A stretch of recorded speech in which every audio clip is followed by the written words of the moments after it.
Boa noite, iniciamos mais uma edição do Saúde em Dia e Encontro Marcado. Eu estou aqui com o Dr. Zé Maria Filomeno. Dr. Zé Maria Filomeno é economista, advogado, colunista do jornal O Estado. Vamos discutir aqui os últimos assuntos do dia, da semana, da saúde, da política e da economia. Eu vou dar uma justificativa. Nós tínhamos anunciado semana passada que nós íamos ter a secretária de saúde de Itapipoca, mas problemas também superiores.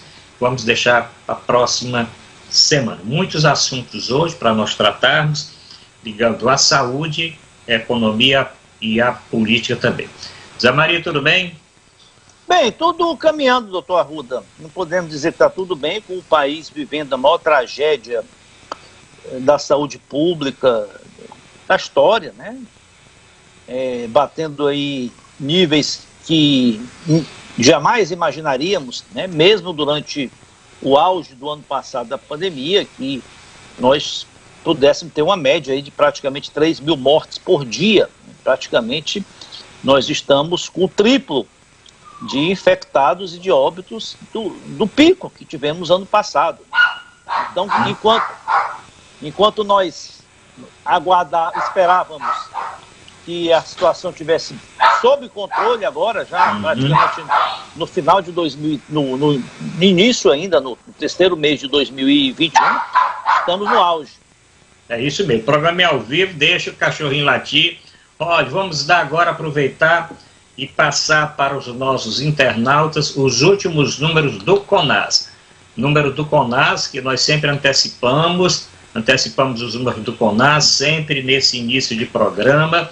Os números do CONAS são os seguintes: números divulgados agora às 18 horas. Batemos mais um recorde em número de óbitos pelo CONAS.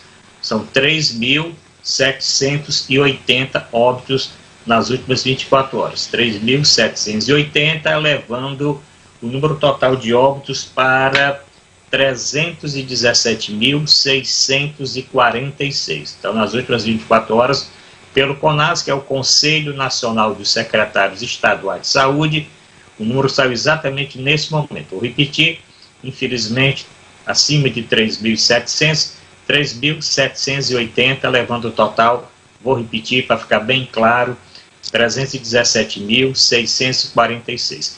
Casos confirmados nas últimas 24 horas, 84.494 casos. Repetindo, 84.494 casos, elevando o total de casos confirmados para 12.658.109 casos confirmados da Covid-19 em todo o Brasil. Vamos conversar isso aqui com o Dr. Zé Maria Filomeno, mas também quero chamar os internautas para um bate-papo nosso aqui. Já estou saudando aqui o meu querido amigo, grande psicólogo Gabriel Cefaí, que está assistindo aqui o programa, está dando boa noite. E esse programa é transmitido por toda a rede Bom Demais, tanto pelo rádio como pelo Facebook página, Facebook perfil, Instagram, Twitter e também até TikTok. Nós estamos transmitindo o programa TikTok. Tem um jogo do Ceará que vai ser transmitido de forma inédita amanhã, pelo menos está sendo anunciado, né, Zé Maria?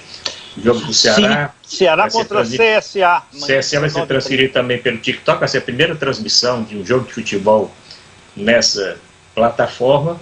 Mas eu quero dizer que o nosso programa está sendo transmitido, então nós já estamos antecipando a transmissão pela nossa plataforma aqui da rede Bom Demais. Então podem comentar, Arruda, curtir e compartilhar. Zé Maria, diga lá. É preocupante, quase 3.800, é uma tragédia, é bárbaro isso. São 10 jumbos, né, 747, né, que é o maior avião da aviação civil, que caem todo dia no Brasil. Isso é algo impensável. Agora, o que você pergunta é o seguinte: o que poderia ter sido feito para se evitar, para minimizar? Se fala das vacinas, né?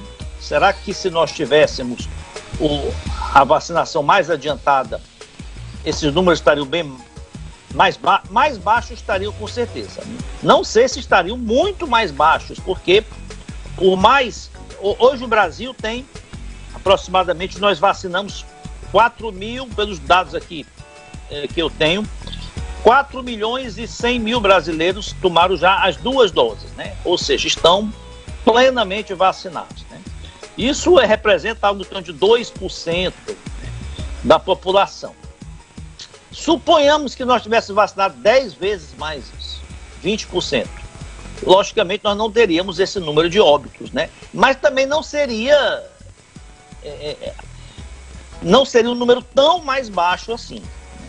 Então, alguma coisa aconteceu de que, não sei se é só a questão dessa nova cepa, dessa nova variante, né? O que aconteceu para esses números tão estrondosos, né? Isso aí é a grande dúvida que se fica. Lógico que a vacinação, a insuficiência, o retardo da vacinação contribuiu. Mas nem no melhor cenário imaginável, o Brasil teria hoje 70% da população vacinada. Acho que nem os Estados Unidos conseguiu chegar a esse ponto ainda, né? Acho que os Estados Unidos vacinou, acho que 1/3 da população até agora, se não me engano. Tem algo em torno de 100 milhões de americanos, né? Também não sei se são as 2 doses ou só uma, né? Mas suponhamos que nós estivéssemos no mesmo nível, na mesma fase de vacinação dos americanos. Tenho minhas dúvidas que nós teríamos esse número, nós não seriam esse, né? Mas também não seriam, talvez na melhor das hipóteses, a metade, o que já é muita coisa. Então, a grande pergunta que se faz, o que aconteceu?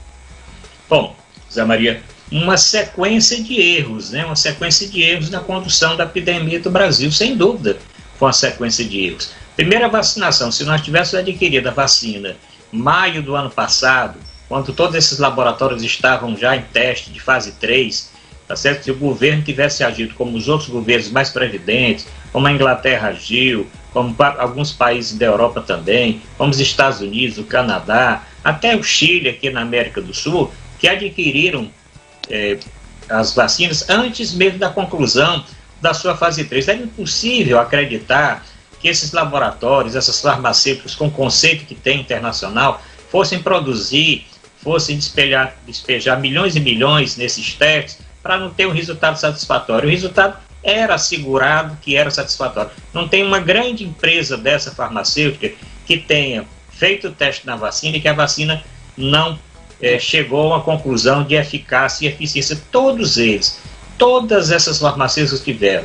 Alguns laboratórios muito pequenos, algum investimento muito menor, pode até ter tido um resultado menor e não está sendo utilizado. Então, primeira coisa, se as vacinas tivessem sido adquiridas, nós estivéssemos vacinando um grupo maior de pessoas, porque isso representa, Zé Maria, isso representa o dobro das pessoas. Mas isso representa, mesmo Zé Maria. Assim, eu não acredito que tivesse tinha um impacto nas mortes, mas não justificaria esse número estrondoso de mortes. Mas teria uma queda, Zé Maria, daqueles grupos prioritários que se vacinaram.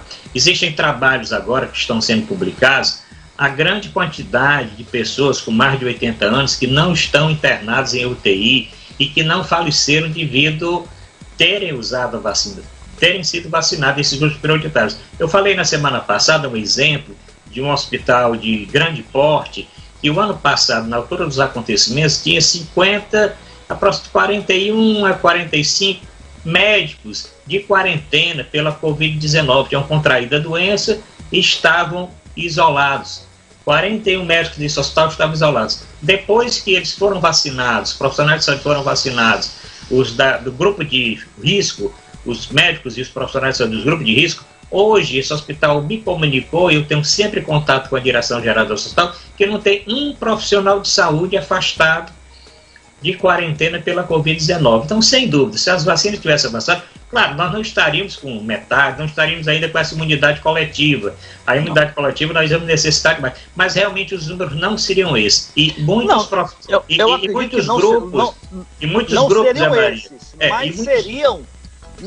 seriam muito altos ainda.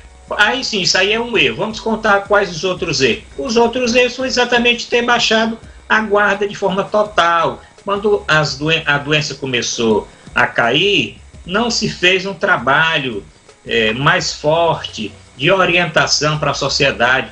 Muitos hospitais, inclusive, foram desativados, foram totalmente retirados de linha, quando não deveriam ter sido, porque já em alguns países da Europa nós já estamos vendo, antes mesmo do final do ano passado, já para setembro, outubro, o crescimento da doença. Então não era para ter acontecido isso. Então aconteceu esse relaxamento. No Brasil nós nunca tivemos um isolamento mais rígido.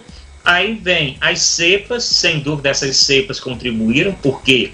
Porque mais jovens estão adoecendo, mais jovens estão internados, mais jovens estão ocupando leitos durante mais tempo. Eu enxergo Nós já falamos que isso esse aí. é o principal fator dessa explosão de casos de mortes. Sem dúvida, porque exatamente não aconteceu a vacinação também para esses grupos. Nós melhoramos para os idosos, melhoramos para os profissionais de saúde, mas esses grupos, essa população mais jovem, e todos os trabalhos mostram, explodiu em termos de 500% de contaminação. Então foi uma sequência, uma série de eventos que levou o Brasil a essa situação atual, que vai levar tempo para nós sair, porque a vacinação ela avançou um pouco mais em termos de primeira dose. Nós estamos aí com 7%, que ainda é muito pouco de primeira dose. Temos aí o Butantan produzindo de uma celeridade maior as vacinas. Essa semana já 5 milhões de doses foram liberadas, hoje mais 3 milhões e 400 doses. Então praticamente nesses últimos 10 dias foram liberadas 10 milhões de doses, que daria para vacinar, como a orientação é que use a primeira dose em todos, porque nós vamos ter vacina para dar a segunda dose. Esses 10 milhões de doses da Coronavac vão ser utilizados pelo Brasil todo. Então nós estamos agora com 700, chegando perto de 800 mil doses por dia. Nós vamos atingir mais de 1.000 doses por dia, 1 milhão de doses por dia. Não tem por que o Brasil não vacinar 1,5 milhão de pessoas por dia, tendo vacina para isso. Porque o Brasil, no dia D de vacinação, o Programa Nacional de Imunizações vacina muito mais do que isso. Então nós temos condição de vacinar 1,5 milhão de pessoas por dia, chegar até 2 milhões de pessoas, tendo vacina suficiente. Agora, nós tivemos uma notícia que não foi boa, Zé Maria, que eu vou falar para você, que a Anvisa, hoje, ela negou a certificação de boas práticas à empresa fabricante da Covaxin, que é a vacina da Índia para a Covid-19. Esse certificado é um requisito obrigatório para que o imunizante seja liberado pelo Brasil. Da mesma forma como a Sinovac, como a AstraZeneca, como a Pfizer e a Janssen já tiveram esse aval. E a empresa, essa empresa chinesa, que é aquela empresa, a Bharat Biotech, ela foi, vamos dizer, reprovada nesse item.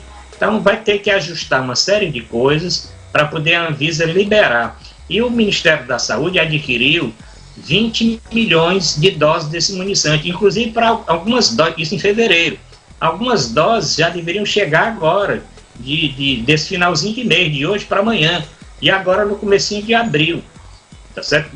No cronograma de envio dessas doses, seria exatamente 20 milhões agora, finzinho de março, não chegou nenhuma. 20 milhões?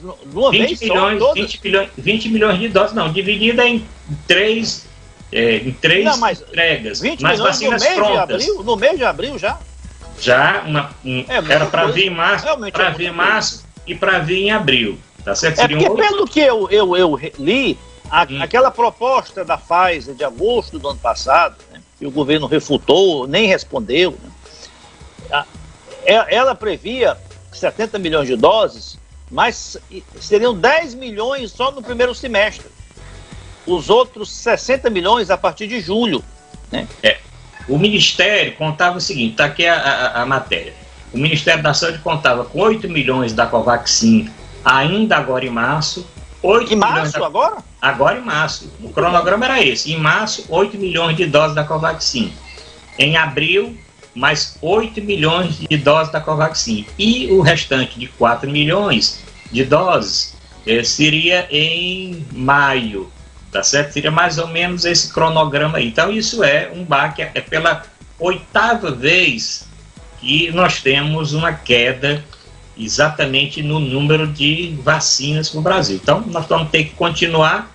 Na realidade, nós só contamos mesmo com o Butantan, porque nem a Fiocruz, eu tenho achado muito estranho, né, esse atraso no fornecimento, no invase das vacinas da Fiocruz. Alguma coisa eu acredito que esteja acontecendo que não está sendo divulgado, porque eles receberam, e no mês de fevereiro foi recebido o IVA, né, aquele ingrediente farmacêutico ativo, para produzir, equivalente para a produção de 15 milhões de doses.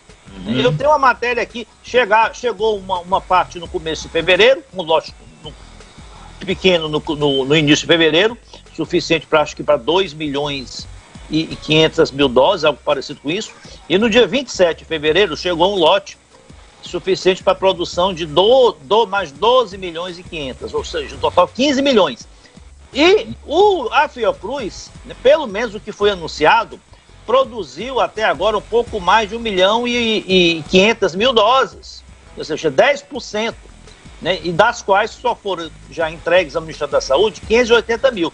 Então, tem alguma coisa errada aí, tem alguma coisa que não está bem explicado ocorrendo aí algum entrave aí na produção da Fiocruz. Não sei se você tem alguma informação.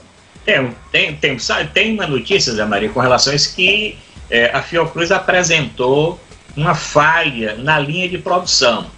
Eles pensavam em ter uma celeridade maior e foi confirmada uma falha nesse sistema de produção. E eles entraram para ajustar, tiveram que parar toda a produção para poder dar esse ajuste, e agora, tá certo, iriam acelerar, tá certo, gradualmente a produção da vacina. Mas deixa eu ver aqui, saudar aqui a Jaqueline Filomeno, que é a nossa correspondente internacional, está dando boa noite, está dizendo que, na minha opinião, é injustificável um país com quase 220 milhões de habitantes não ter comprado todas as vacinas possíveis. Teremos bem menos doses em abril, 8 milhões que estavam previstas, exatamente essa notícia, ela adiantou aqui. A Anvisa não aprovou esse certificado de boas práticas da Bharat Biotech, então menos 8 milhões agora do previsto. Quero dizer que os nossos internautas podem entrar no nosso canal do YouTube, do Bom Demais, podem comentar, daqui a pouco eu vou lá para o canal, pode ficar na página do Facebook, no perfil do Facebook, Periscope, no Twitter, no Instagram e no TikTok, que eu vou tentar dar uma rodada, né, nessas plataformas. As plataformas, elas são todas estão transmitindo o programa, mas eu vou ter que entrar de uma por uma para poder ver a notícia que nós tivemos foi de que eu não estou aparecendo aqui na imagem aqui tem alguma coisa errada aí. Não, mas você pode continuar, Zé Maria, tá tudo legal. Viu? Sim, apareci agora. Notícias que tivemos na semana passada foi a divulgação pelo Butantan de uma segunda vacina, né, uma vacina que supostamente seria 100% desenvolvida pelo Butantan, com tecnologia 100% nacional. Depois surgiu aí uma outra versão de que eles utilizam uma tecnologia, um ingrediente, né, principal fornecido ou desenvolvido pelo Hospital Monte Sinai de Nova York, e também de uma outra vacina que está sendo desenvolvida, esqueci até o nome dela agora, o nome é Versamune. Desenvolvida pela Universidade Federal de Ribeirão Preto, né? Um apoio assim mais ostensivo do Ministério da Ciência e Tecnologia e da Saúde, mas são iniciativas louváveis, mas ainda muito embrionárias, né? Então, iniciativas para para as vacinas estarem disponíveis para aplicação daqui a 6 meses, alguns meses, né? Ainda vão entrar em fase de testes. Então, nós estamos precisando de vacina para ontem. E essa notícia que você deu aí da vacina que não foi aprovada, né? Essa é uma notícia muito negativa, né? Existe, Zé Maria, essas duas vacinas, tanto a Butanvac que vai ser produzida pelo Butantan. O Butantan vai fazer o teste fase 2 e 3. E a Versamune também, né, que vai ser, você já falou, lá em Ribeirão Preto, né, elas vão ser úteis na continuidade da vacinação. Muito provavelmente, quando nós estivermos vacinando aí, como os Estados Unidos vai começar agora, vacinar toda a população acima de 18 anos de idade. Então, quando nós estivermos nessa fase, e também essas duas vacinas vão ser importantes para uma possível terceira dose de reforço. E também para aquela vacina que vai ficar como a da vacina da gripe e do H1N1 anual. Então o Brasil pode ficar autossuficiente na produção da sua vacina anual contra a Covid-19. E aí com essas duas vacinas, aí sim, quer dizer, não é uma vacina para enfrentar agora com força a crise. Agora nós precisamos de vacinas prontas, vacinas que estejam prontas, que venham prontas do exterior, e aí tem toda essa negociação agora nós vamos falar com a queda do ministro das Relações Exteriores, ministro das Relações Exteriores, Ernesto Araújo. Ernesto Araújo já tem todo um trabalho que já vinha sendo feito, inclusive pelo presidente do Senado, etc., e por governadores, para que venham, que as vacinas possam vir de países que têm vacina em excesso. Nós falamos isso na semana passada. Tem muitos países que compraram 2 vezes o que necessita de vacina. Essas vacinas vão ficar disponíveis, né? Estados Unidos, Canadá, Inglaterra e outros países mais. Então essas duas vacinas têm um papel importante, que elas são muito baratas. Essa vacina aqui, a Butanvac, vai ser a vacina mais barata provavelmente do mundo em termos de combate à Covid-19. É uma vacina tipo a vacina que o Butantan já produz, da gripe, vai ser bem facilzinha, e os Estados e o Butantan aproveitou essa patente que foi liberada, você falou mesmo, lá do Monte Sinai, em Nova York, para o Butantan, e o Butantan vai produzir, como também outros países do mundo, essa mesma patente foi liberada para produzir, tá certo? Então, isso vai ser, sem dúvida, é uma grande notícia, tá certo? Essa fase de pesquisa, né, Maria, deve ser uma coisa mais rápida, vai ser mais rápida do que as outras vacinas, porque, inclusive, o que está se falando da Butanvac vai ser quase uma comparação da Butanvac com a Coronavac, tá certo? Então, as pessoas que vão ser vacinadas não vão ser os profissionais de saúde. Inclusive, não vai haver prejuízo à produção da Coronavac, porque ela vai ser produzida numa outra fábrica, né? Uma fábrica que já produz vacina para gripe. É uma outra planta diferente. Isso. Outra planta diferente. Bom, deixa eu ver aqui. A professora André está dizendo que acha que somente em 2022. Eu acho que a população total para se vacinar só em 2022. Mas eu acredito que tanto a Butanvac, principalmente devido à expertise do Butantan, tem condição realmente de daqui a uns 6 meses ela terminar toda essa fase e ser aprovada para utilização. Ela vai ser utilizada não em profissionais de saúde, como foi o caso da Coronavac, vai ser utilizada em pessoas mais jovens. É uma perspectiva, né? Porque ninguém sabe ainda da eficácia dela ou não, né? Ainda não foi feito testes. Não foi feito testes em seres humanos. Foi feito em animais, né? Foi feito em animais. Mas é da mesma linha das outras, então ela segue mais ou menos a mesma linha da Coronavac, de algumas vacinas que já estão sendo produzidas. Não tem como, eu não acredito, não tem um motivo para que ela não seja eficaz, eficiente e segura, tá certo? Então é uma notícia boa, mas não é agora de imediato. Nós temos uma outra vacina que também tem notícias contraditórias, é a Sputnik 5, né?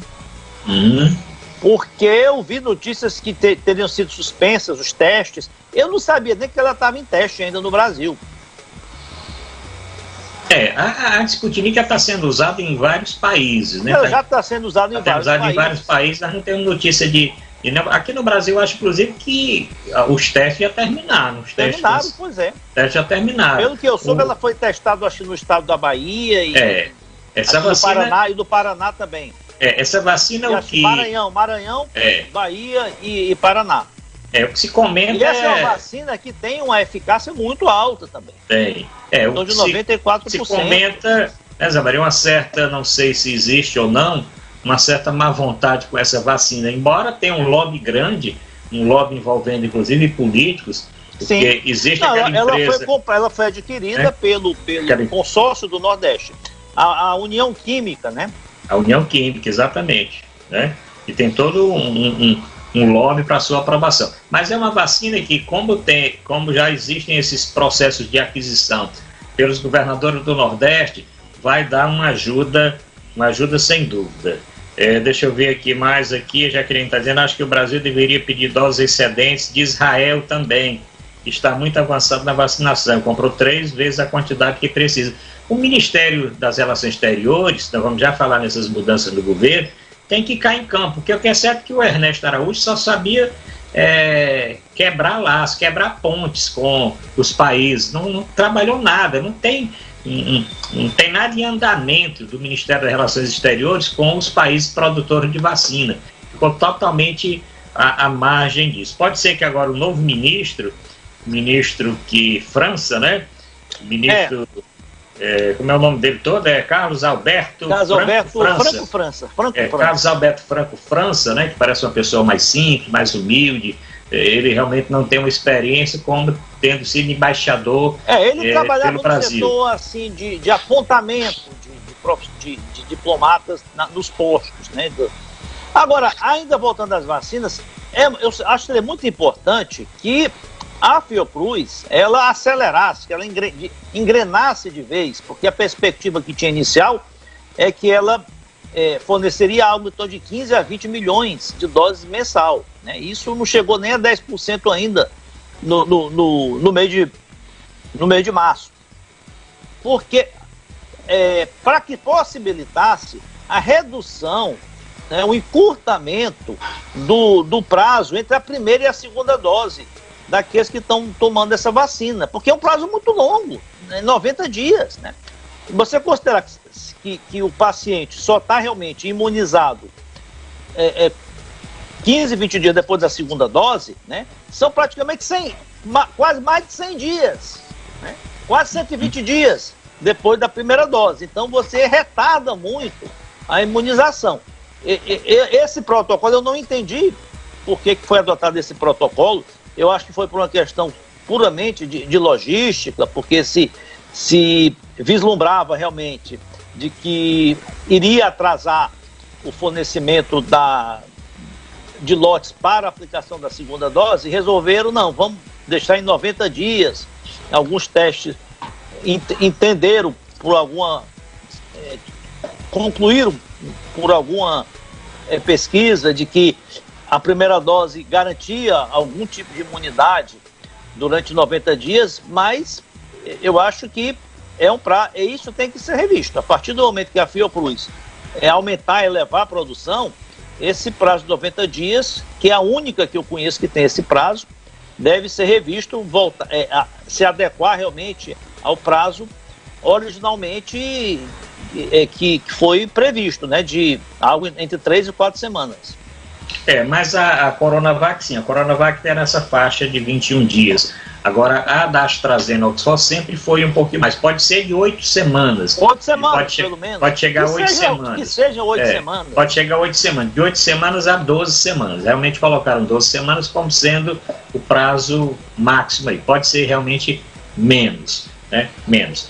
Bom, então nós estamos aqui com o Encontro Marcado de Saúde Dia, o nosso programa semanal da Rede Bom Demais, sempre das 19 às 20 horas. Lembrando, quem não assistiu o programa inteiro, o programa fica gravado tanto no site, nas páginas da Bom Demais, como também no meu canal do YouTube, youtube.com.br, no meu canal do Facebook e no canal do Dr. Zé Maria Filomeno no Facebook. Você pode depois continuar comentando, compartilhar, totalmente livre o compartilhamento do nosso programa. Bom, chegamos a 19h32, Zé Maria, como tem muito assunto nessa área do nosso encontro marcado, nessa área da gestão, da política, vamos começar a falar a respeito das mudanças acontecidas no governo Bolsonaro. A primeira mudança, que nós já comentamos semana passada, foi a queda do ministro Pazuello da Saúde. Esse não tinha como realmente se sustentar.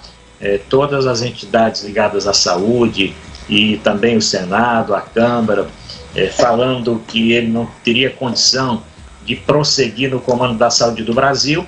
teve todo aquele auê com a escolha inicialmente, a procura de uma médica mais graduada, ligada à medicina paulista, e ela não aceitou as condições que foram colocadas pelo presidente, pelo que tudo indica, ela mesma depois comentou, e a escolha caiu no Marcelo Queiroga, um médico que já está sendo questionado pela sua posição, que não tem a mesma altivez que se esperava e a mudança total que nós aguardávamos no Ministério da Saúde.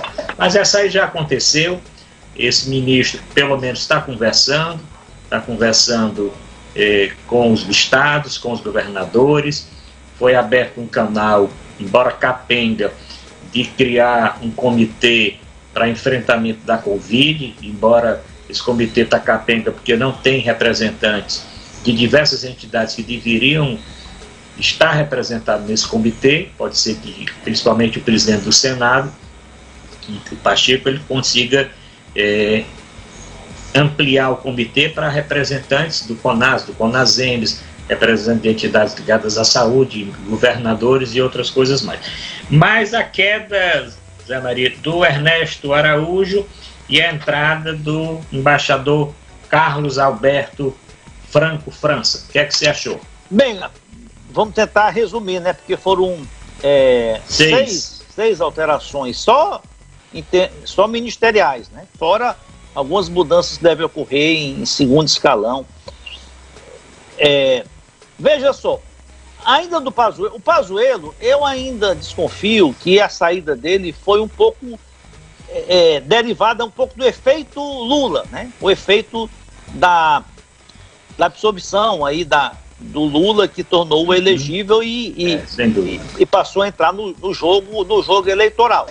Então Bolsonaro aí se viu obrigado aí não digo obrigado, mas achou que precisava dar uma resposta do enfrentamento a coronavírus e resolveu mudar o ministro da Saúde, porque havia um desgaste enorme dele, né? Então eu acho que foi muito mais uma satisfação à sociedade e à classe política de que estava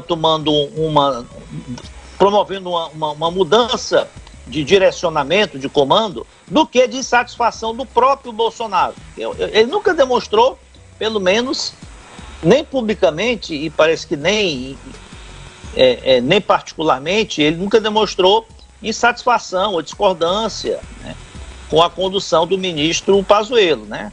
Um alinhamento deles eu acho que era muito grande. Então eu acho que foi mais um efeito ainda de fazer uma recolocação dele. Ele passou a usar máscara, defender o uso da vacina, né? Então foi dentro desse contexto aí, desse efeito aí. Muitos atribuem aí a entrada aí do Lula no cenário aí eleitoral.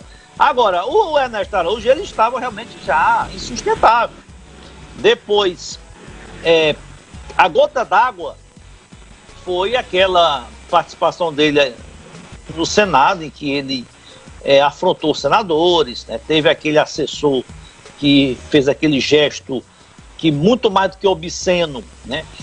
É um gesto que tem um caráter racista, né? Supremacista branco, né? Usado por esses radicais, essas minorias nos Estados Unidos, na Europa. E então ficou insustentável.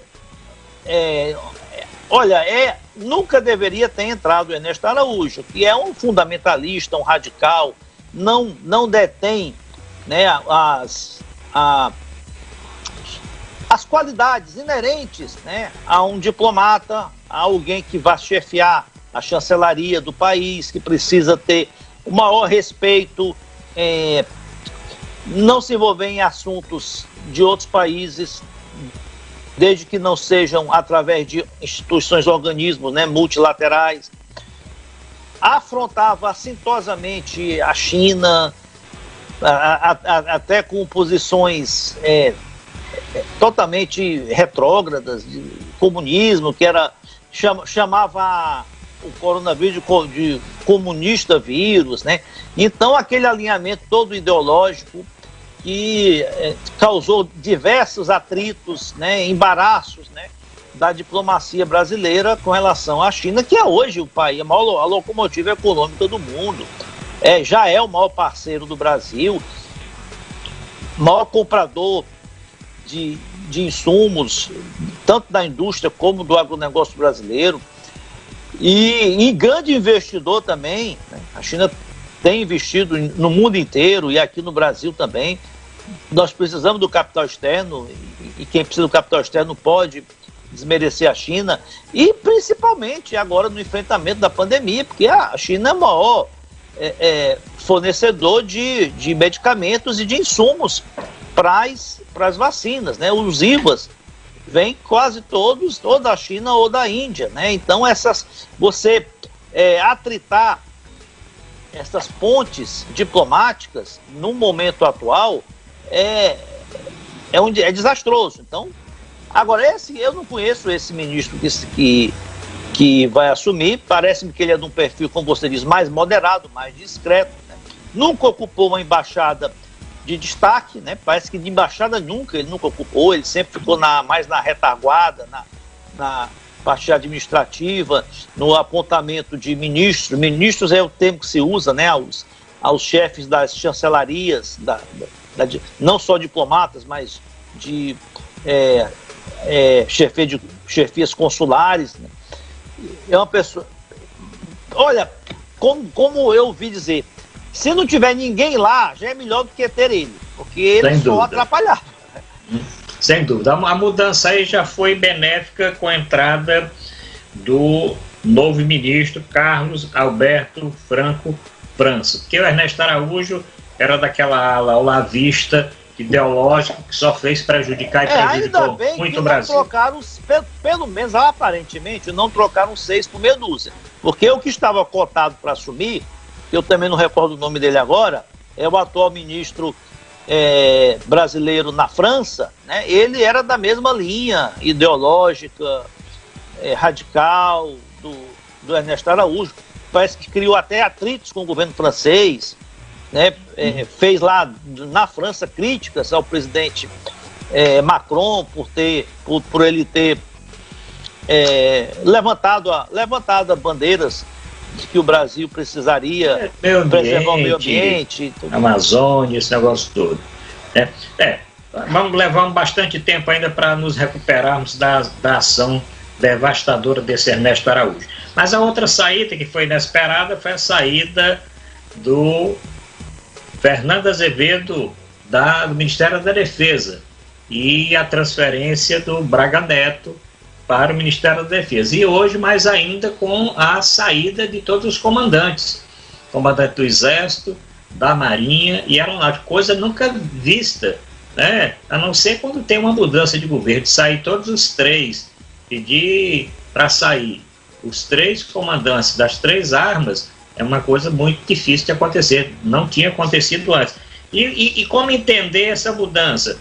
Fernando Azevedo saindo, entrando Braga Neto e a posição dos comandantes do Exército, Marinha e Aeronáutica, Zé Maria? Olha, eu acho que foi o seguinte, eu acho que o Bolsonaro, ele já estava intencionado a fazer essas outras demais trocas. Com a iminência, né, da troca inadiável do ministro do Ernesto Araújo, ele aproveitou o momento, né, e fez uma troca mais ampla. Aquela coisa, fazer logo a mudança de uma vez, né, para gerar menos desgaste, para a polêmica se concentrar numa semana só. Se ele fosse retalhar essas trocas, anunciar 1 ou 2 a cada semana, né, isso, e cada anúncio desse ia gerar uma polêmica a mais, ia gerar um transtorno a mais.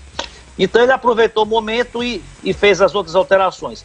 O mais significativo é realmente, que foi mais surpreendente, foi a saída do ministro, né, Fernando Azevedo e Silva da Defesa. Defesa. Né?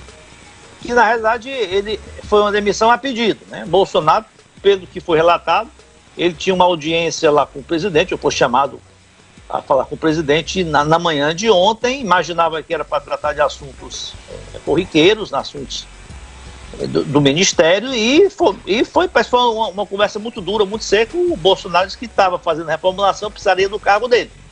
O que se comenta é exatamente isso que você falou.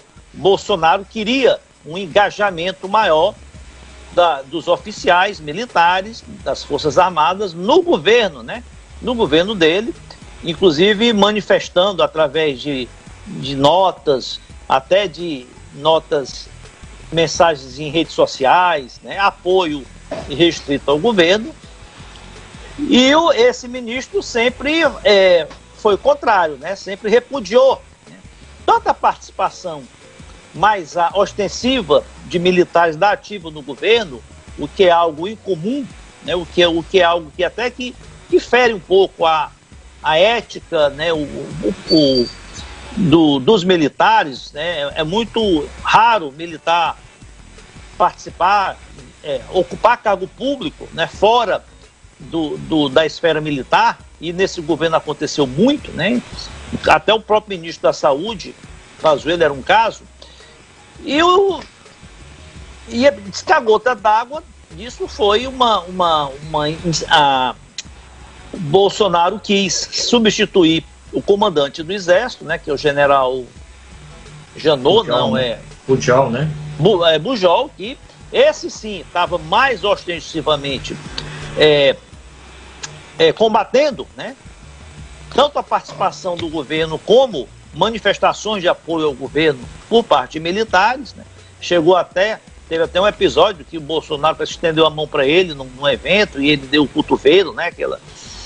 E o ministro recusou-se, né, a fazer essa troca, né? Então agora isso causou uma reação realmente, acho que pela primeira vez em décadas, né? Acho que desde a época ainda do regime militar de 64, que você não tinha uma troca, dos três comandantes, né, das Forças Armadas, das três Forças Armadas, né, de uma só vez, né? Foi acho que é um ato de apoio ao ministro que sai, né, Fernando Azevedo, como também um ato de repulsa, né, a uma interferência, uma tentativa de se engajar as Forças Armadas, né, em ações do governo, em apoio ao governo, quando as Forças Armadas têm um papel constitucional de Estado, né, e não podem se envolver, não podem se participar e nem apoiar ostensivamente os governos.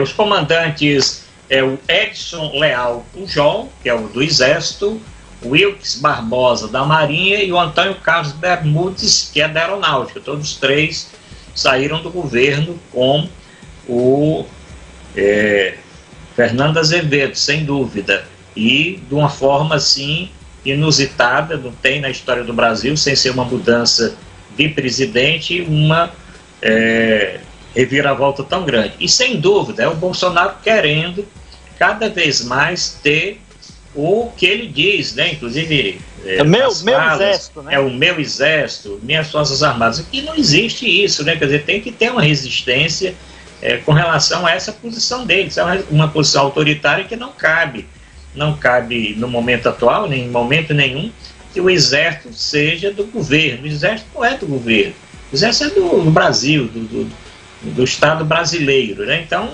vamos ver o que é que isso aí vai dar, se ele deve encontrar, provavelmente, comandantes para essas forças que sejam dessa tendência, mas isso vai causar um atrito, uma divisão nas próprias forças, porque é claro que existem generais, existem militares de alta patente que não concordavam, inclusive, com essa grande quantidade de militares no governo, principalmente militares da ativa, o Pazuello, o próprio Edson Leal Pujol, que era o comandante do Exército, já tinha dado declarações com relação a isso.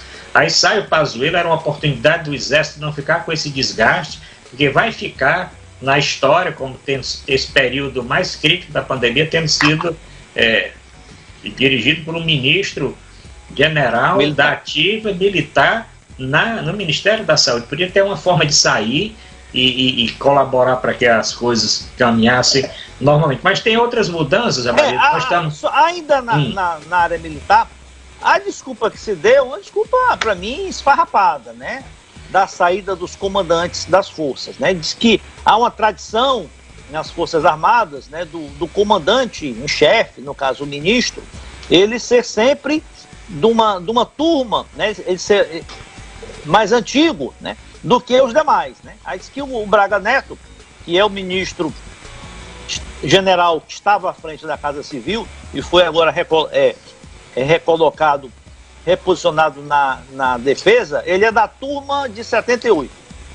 E o ministro o Pajô é da turma de 77, é mais antigo. Então ia ferir um pouco a hierarquia, o comandante está numa turma mais... Olha, essa desculpa...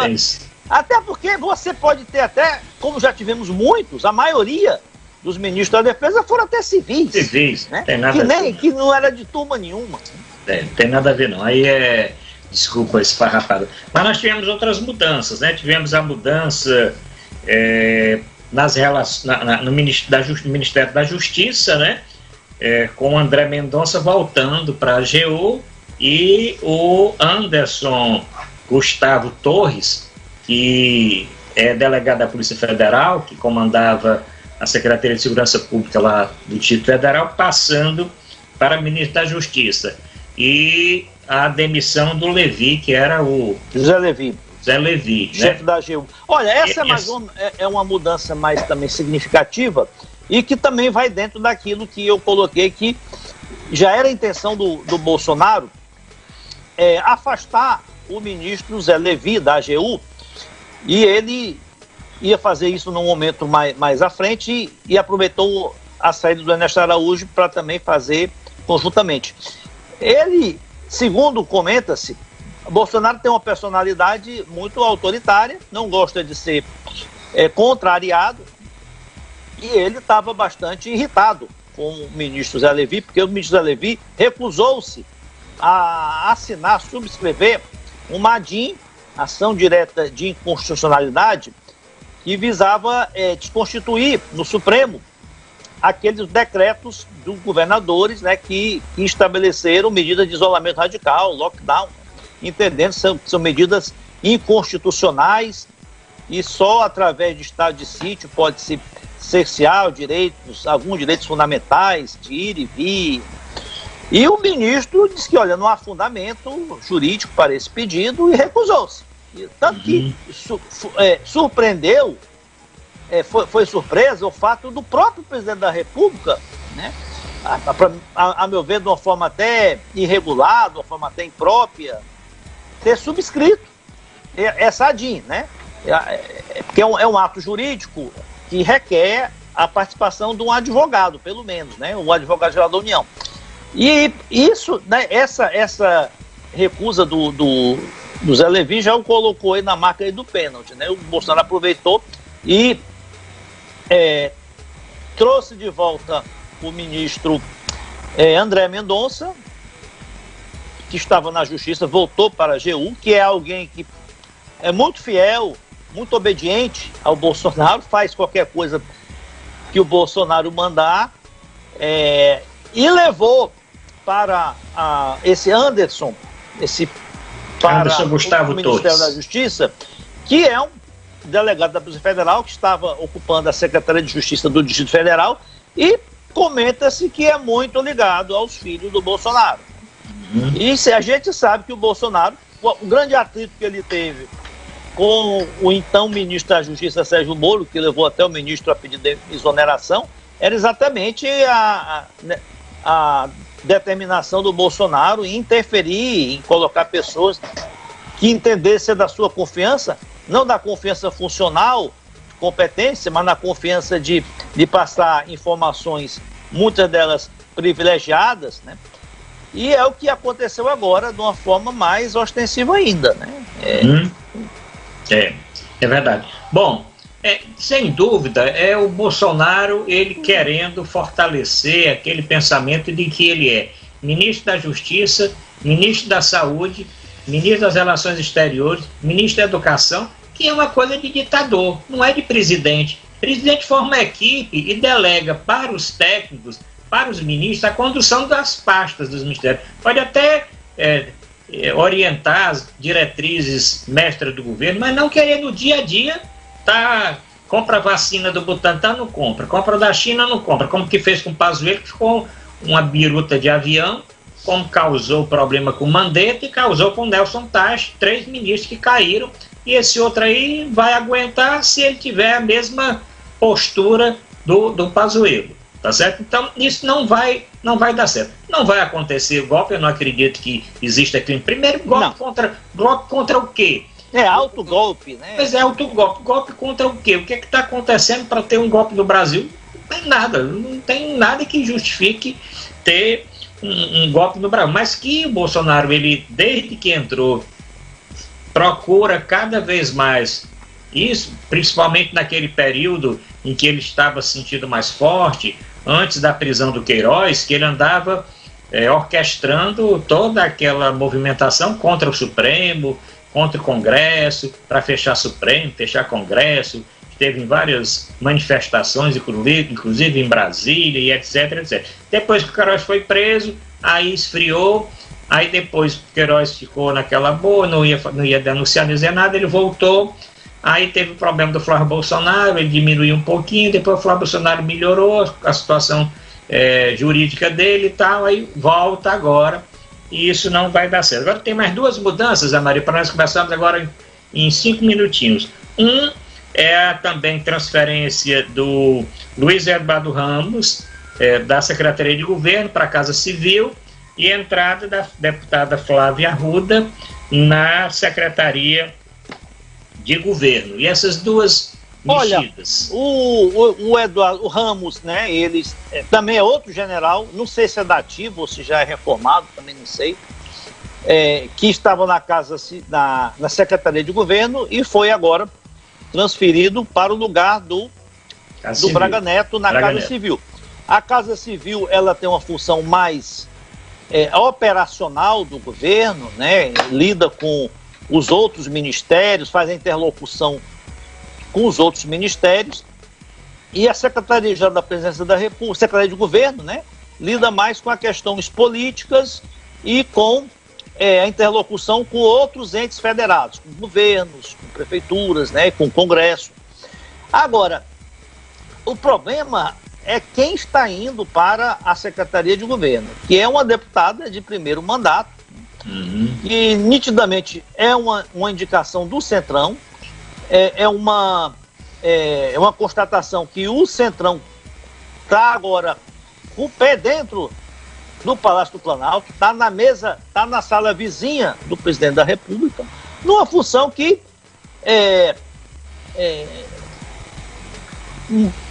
muito significativa, porque passa pela Secretaria de Governo nomeações de cargos, preenchimento de cargos, liberação de verbas, liberação de emendas, né?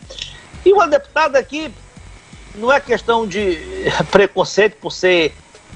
É uma neófita praticamente na política, e ela tem um vínculo grande com exatamente com o seu marido, que é ninguém menos que o ex-senador, ex-deputado, ex-governador do Distrito Federal, Zé Roberto Arruda, que protagonizou diversos escândalos, né?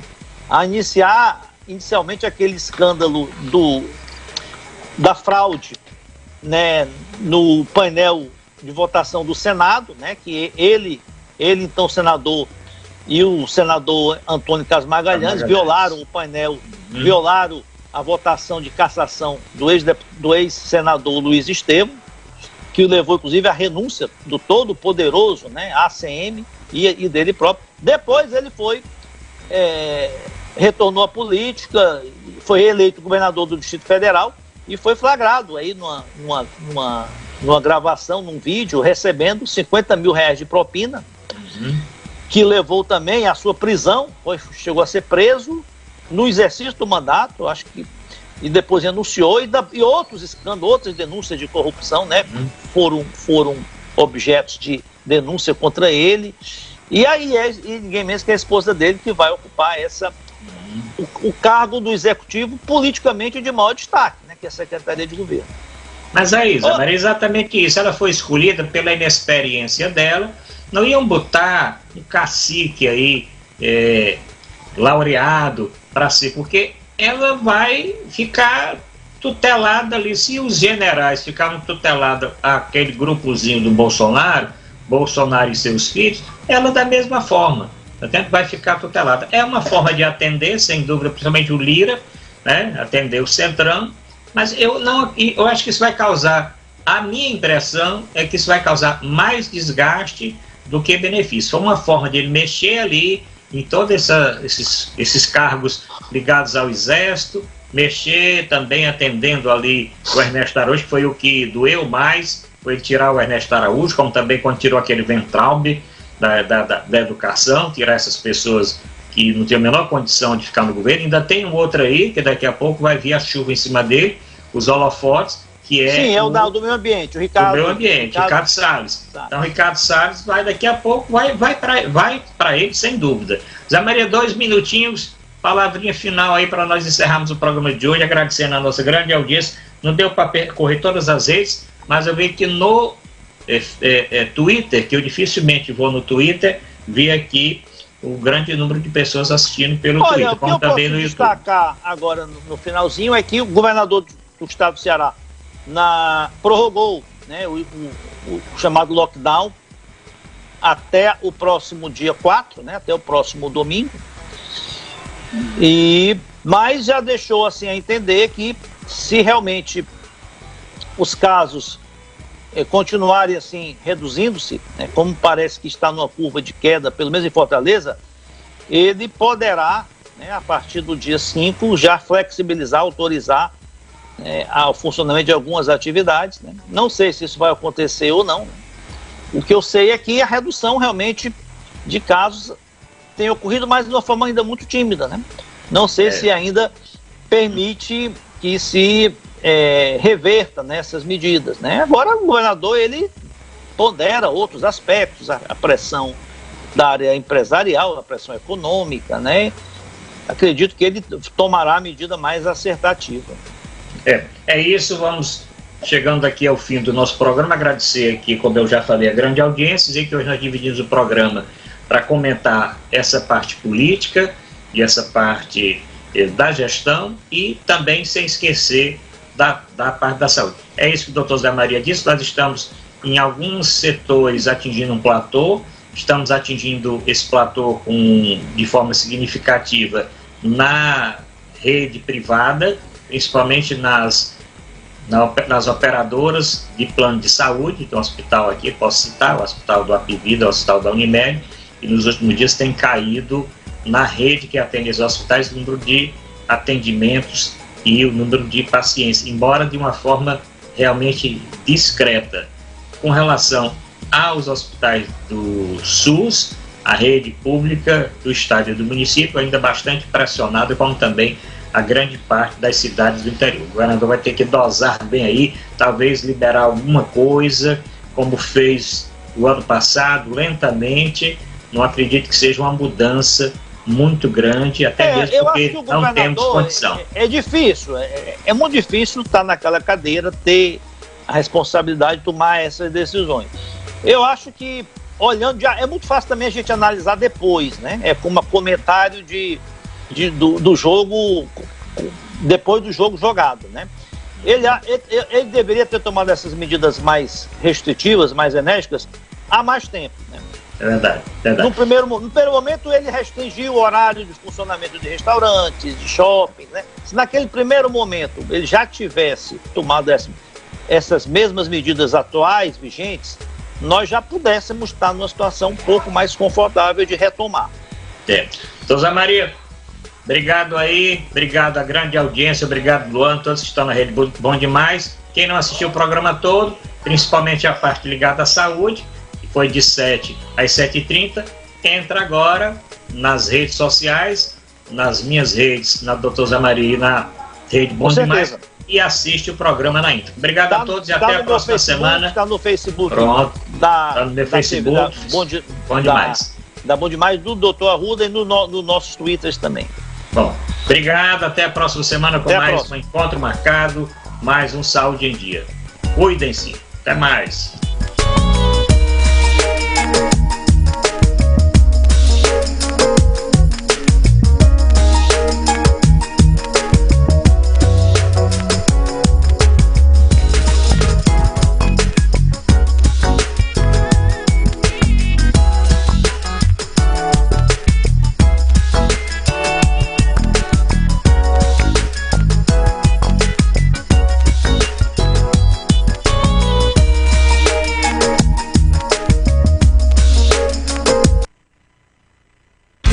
programa Saúde em Dia. Oferecimento JA Imobiliária, excelência e credibilidade. Loteamentos, Morada das Flores, Fazendinha e Flores, pertinho de tudo o que você precisa. Nossos loteamentos são devidamente registrados. JA Imobiliária, Rua Antônio Oliveira Guimarães, 1541, Fazendinha, Itapipoca, Ceará. No Instagram, Imobiliária JA.